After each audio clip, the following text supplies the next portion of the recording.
So welcome guys sa ating market update for this week. Date and ay June 17. So review natin yung previous market update. Makita natin yung previous week, no, na anticipate natin na possible mag break above dito if meron tayong bullish bias sa gold, no. Then bearish bias naman tayo if mag-continue yung bearish move, no, based sa previous market, no. So nung June 5 and 10, na-anticipate natin na pullback from 3360. Nakita natin nag-bearish move siya dito. Then dito naman nag-bearish move naman siya pero hindi siya nag-hold, no, dahil nagkaroon tayo ng geopolitical tension sa Middle East, kaya nakita natin na tumaas ang value ng gold. So bakit tumaas siya? Dahil nagkakaroon ng fear sa market, no? Fear sentiment, nagkakaroon ng demand sa safe haven asset, and isa sa safe haven ang gold market, no? Kaya tumaas ang value ng gold. Eh makita natin, no, nag-pullback lower naman siya after ma-price in yung geopolitical tension. So, karon ng bearish move, no, or higher time frame pullback, no, and nakita natin nag-break below dito sa 3,400 key level, kaya nag-continue yung bearish move, no. No, possible i-retest ng market tong key level sa baba 3,360 for potential deeper pullback. Then makita natin if mag-pullback dito or mag-retest sa 3,360, dito natin makikita kung mag-hold above, no, for potential bullish bias, no, if mag-escalate pa lalo yung geopolitical tension sa Middle East, no. So ito yung main bias natin if mag-pullback lower pa. If hindi naman, no, if mag-hold above dito then i-retest ng market yung 3,400 ulit, then mayroon tayong mga bagong tension sa Middle East, no, yung di pa yung bagong information na magko-cause ng volatility, no, or fundamental catalyst for gold higher. O kailangan mag-break above sa 3,400 price level, no. So yan yung bullish bias natin scenario, no. Yung una, pullback dito sa 3,360 for bullish bias, no, or break above sa 3,400. So dalawang key level na bantayan natin. Then if magko-continue yung bearish bias, same yung sinad natin sa group chat, no. So as long as mag-hold below dito and magkaroon ng rejection sa 3,400, kagaya ng nangyari ngayon, possible mag-continue yung bearish move. Basta mag-hold below dito sa key level. Eh sa DXY naman, USD index, makita natin, no, nagkakaroon ng demand dahil sa safe haven demand. Then alam naman natin nagkaroon ng malaking pullback lower ang USD, no. So ilang months na tayo, ilang weeks na tayo bearish buy sa USD, eh nakita natin na possible mag-pullback higher yan. Makita natin nag-dip pa siya last week, no. So as long as i-retest yung 98.99 key level, no, then if mag-hold above dyan, potential yan tumaas pa. So if mag-break above and hold above sa 98.99 key level. Sa Nasdaq naman, makita natin dito is so ganun pa rin, same pa rin, no, bullish bias. So kahit may fear sa market, no, malakas pa rin stock market.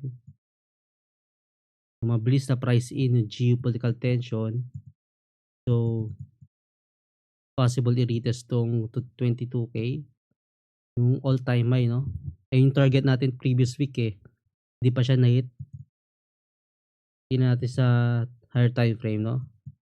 Makita natin na sa taas, possible i-retest yan ng market dahil ayun yung previous all time high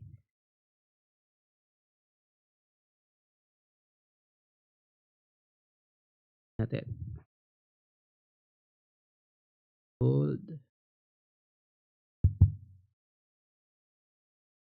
Kunin natin yung mga meron tayong news sa gold.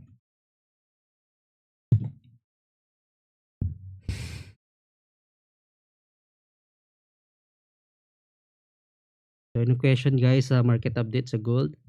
So nakuha ba yung bias natin? So bullish bias tayo if nagkaroon ulit ng bagong tension or conflict, 'no, sa Middle East, 'no, new information na hindi yung price in na. Then possible mag-cause ito ng bullish move, 'no? At katulad nangyari kanina, 'no, tumaas yung gold dahil walang peace talk or ceasefire, 'no, na nangyari. Kaya tumaas siya and ayun naman nagpo-pullback lower. Makita natin ni-retest ng market yung key level dito sa baba. Possible magkaroon ng pullback higher 'yan. So meron tayong Bank of Japan interest rate decision kaninang umaga, eh nakita natin na same as forecast yung result, 'no, yung actual data 0.50%. Makita natin yung lakas ng bearish momentum sa H4 time frame. Nakita natin yung rejection, 'no, based pa lang sa price action and market structure is napakalakas ng bearish movement, 'no.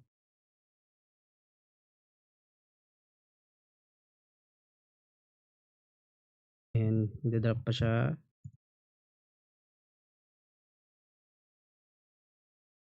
Bitcoin naman nag-drop rin siya, 'no, after nagkaroon ng bullish move last week.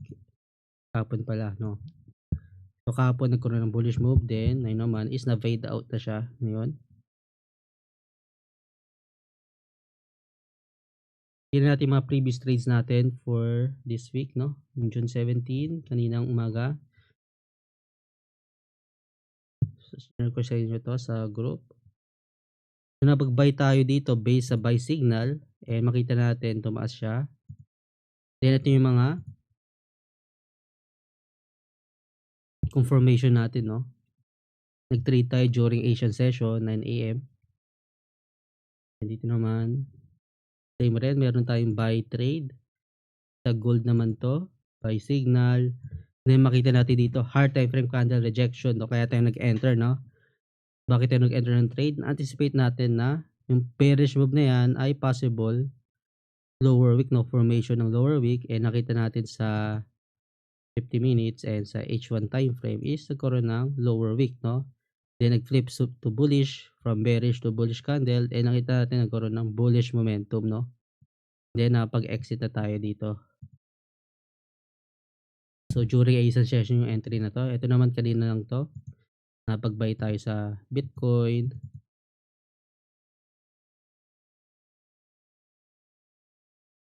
Ayan. Ito yung entry natin. So sa higher time frame candle dito tayo nag-enter. And nag-exit tayo dito.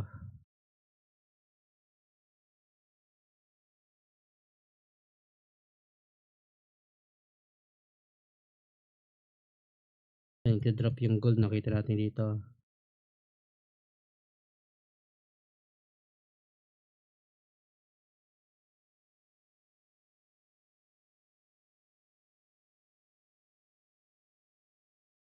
Lakas ng drop.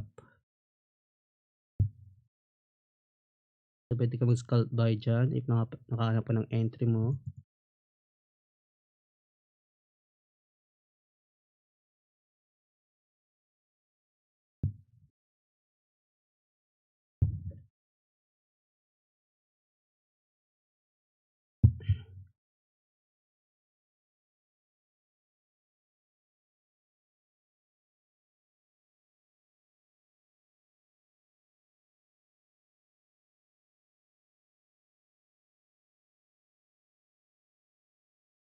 Drop yung gold, oh, possible i-target yung 3360. No, possible may hit yan bukas, no, or within this week, no. Mag-continue yung bearish bias. So possible rin mangyari yan mamaya, no, if mag-continue yung bearish momentum, no. So pwede rin siya mag-range na lang dito or consolidate, no.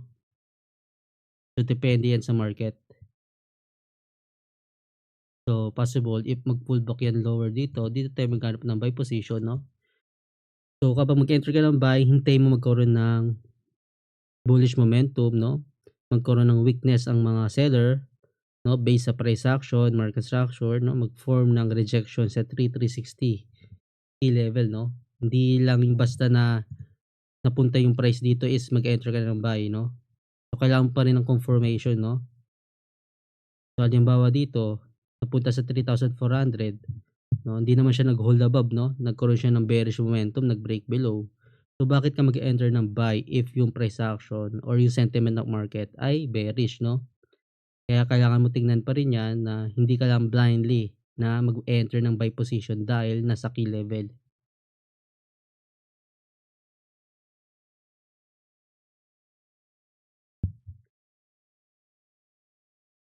So, recap natin yung market update sa H4 timeframe sa gold.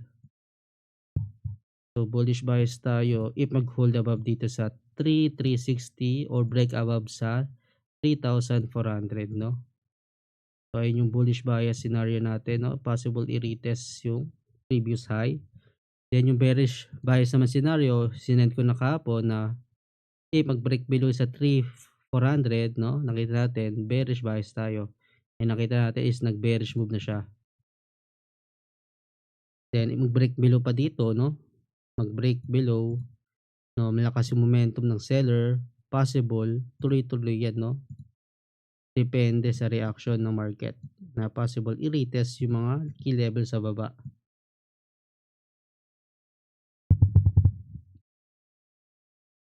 So, mostly narrative na 'to is mostly dahil yan sa pricing out ng geopolitical tension 'no. Kaya nagkaroon ng bearish move sa gold dahil last week 'no, na price in na yung geopolitical tension, yung bullish move na 'to dahil yan sa conflict sa Middle East 'no, na yun naman is bumabalik na yung price sa previous market 'no. So, ayun yung example ng price in.